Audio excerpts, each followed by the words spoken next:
For the final 49ers offseason update in 2025 and for the season 6 finale of Crave, we've got a very special guest joining us. Someone who's been a consistent and passionate voice for 49ers fans everywhere. He's the creator and host of the 49ers Rush podcast.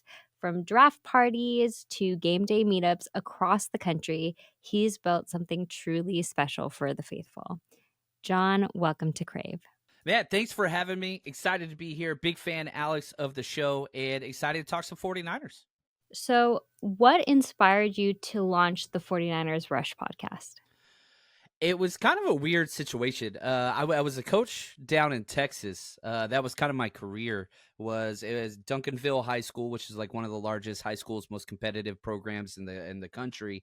And then my wife and I became foster parents, and so which was awesome. And we planned that, but both of our kiddos both got expelled like in the first month that we had them. So I went from spending a couple nights a week on my couch in my office and breaking down film to needing to spend more time at home. So I had to walk away from coaching, sadly, which was hard for me. And I struggled with that because that was kind of I was coach in the neighborhood. That's what I did.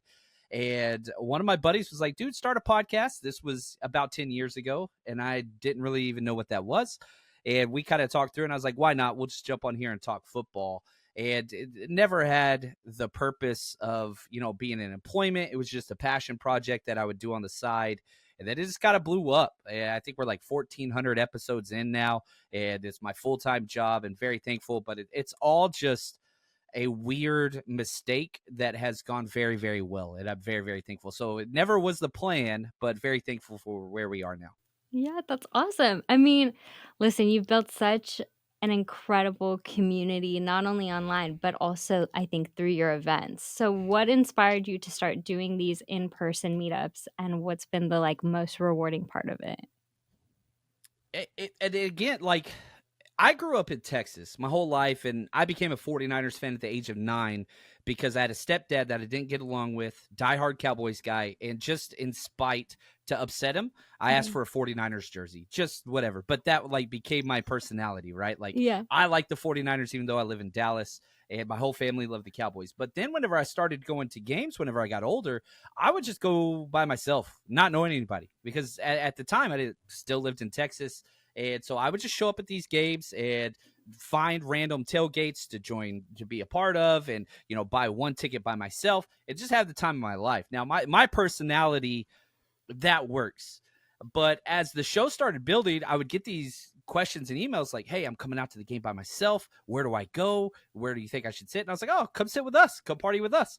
And so it just started kind of collectively building organically, where it was just like, hey, let's create a space where lots of other people, turns out, had these same questions, where they would travel to these games by themselves or with their son or daughter or somebody else that didn't know the area.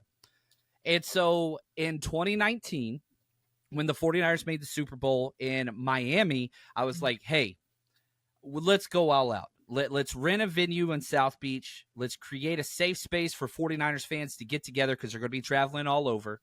And so we rented out this awesome venue, which was actually owned by Pitbull, and that was fun in and of itself. And then people just kept coming, and it was just like, it was like $10 a ticket. Like we ended up losing money, but I didn't care. And we got hundreds of people that just kept coming. And then it was like, hey, man, wouldn't it be cool to get a player to come out? Well, Frank Gore's from Miami. Let's see if we can get in contact with Frank Gore and see if he wants to come out. Sure enough, he's like, heck yeah. We ended up making a contract. He came out, partied with us. And then it was just like, hey, I think that there's a space needed for this. And so we just started applying that, and we started off with 2 games a year, then 3 games a year. And this year, the 49ers Rush road trip is going to all 8 road games. We're not doing LA because that's not a road game. 49ers own that stadium. The community is huge there. Yeah. But all 8 other road game cities, we rent out venues and we plan tailgates to help 49ers fans that travel get together, build a community in a right way. Everything is always family friendly, and kids never pay for anything that we've ever done because, I remember when I was 9, that's when I became a fan. And so we're hoping to kind of pay that forward a little bit. Oh, I love that. I got to know, what city are you most excited to bring the event to this season? It's twofold. One, again, I'm a Texas guy, so the Yeah. Houston game, that means a lot to me. But New Orleans, like we're talking tailgate, we're talking best food on the planet. We're gonna have a seafood station set up. So the New Orleans, that's gotta be mine. I'm a big live music fan too, so got to make some time to go see some jazz and some live concerts. But yeah, New Orleans, I can't wait. And also, like, I love the fact that, we used to be in the Saints division, which is Mm-hmm. weird in and of itself. But there's been so many great historical, monumental moments against the Saints and Yeah. the 49ers. So I know their team's not looking too great this year, and they're probably one of the potential number one overall picks. But Mm-hmm. yeah, that New Orleans game, very, very high up on my list of I just got to be there. Got to be there. Yeah, I love it, and I always think of that, game from 2019, like, that will be in my memory for, like, the rest of my life. You look at just, man, the time Justin Smith, sacked Drew Brees and like his neck like extended. I don't even know how he stayed alive at that one. But there's just a lot of passion there. Yeah. And you talked about 2019 and, probably Jimmy Garoppolo's greatest game with the 49ers in his entire career, which however people see that tenure, that was just fun. George Kittle, stepping onto the stage, one of the coolest plays in the history of the 49ers organization, dragging 5 players down the sideline, Yeah. shootout, winning at the end. Like, it's exciting, and I'm hopeful. Last year was a little rough, obviously, but I'm hoping that the 49ers can get back to that level of play. Obviously, 2019, you made it to the Super Bowl, Yeah. but maybe the 49ers 2025 season, offseason is going great.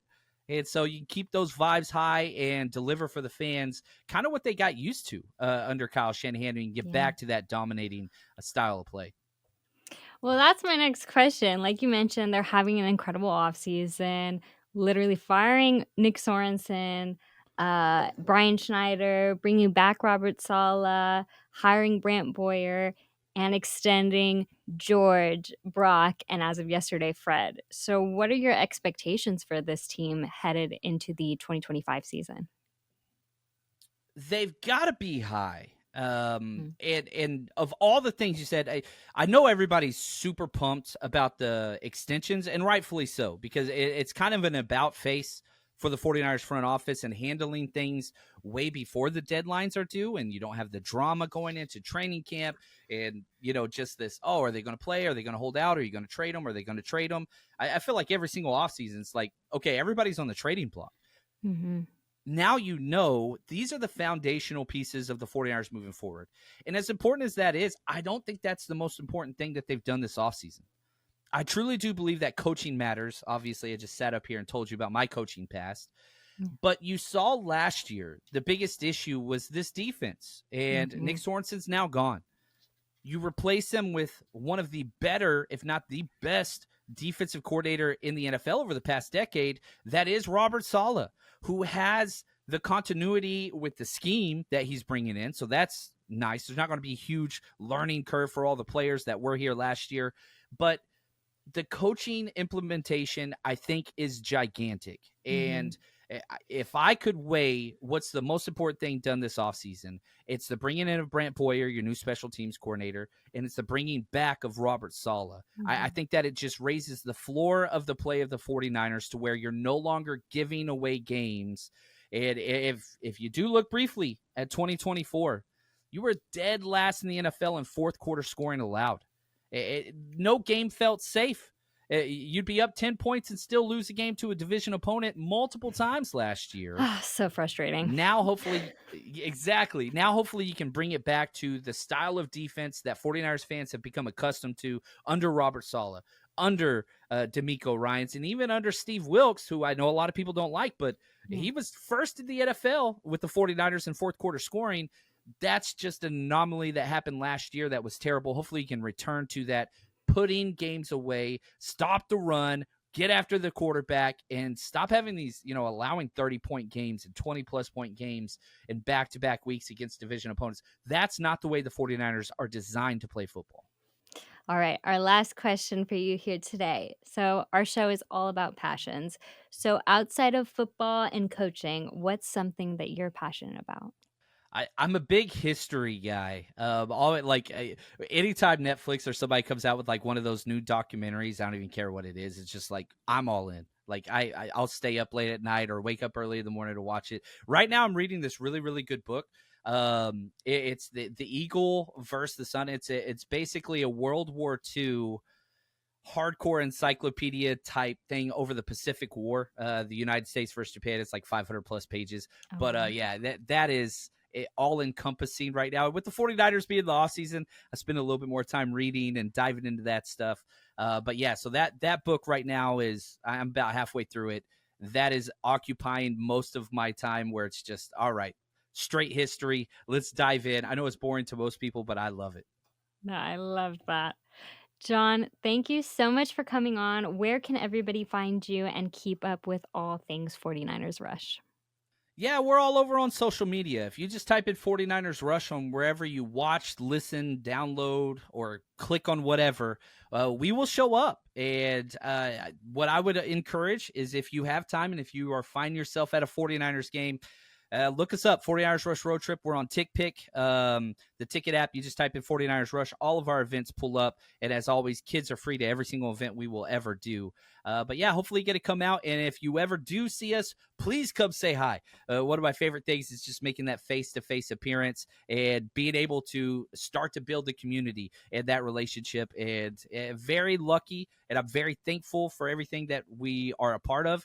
And Alex, I got to say, what you do for the community and the positivity that you bring across social media on your show, big fan. And just any way that I can be a small part of that in the future, I'm a big fan. And so we got to have you on our show as well. I was very excited about that. But keep doing what you're doing, Alex, because the community is better because of what you bring to the table.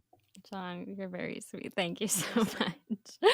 Okay, we can't wait to have you back again soon to talk more Niners football as the season gets a little bit closer. So thank you again. Thanks, guys.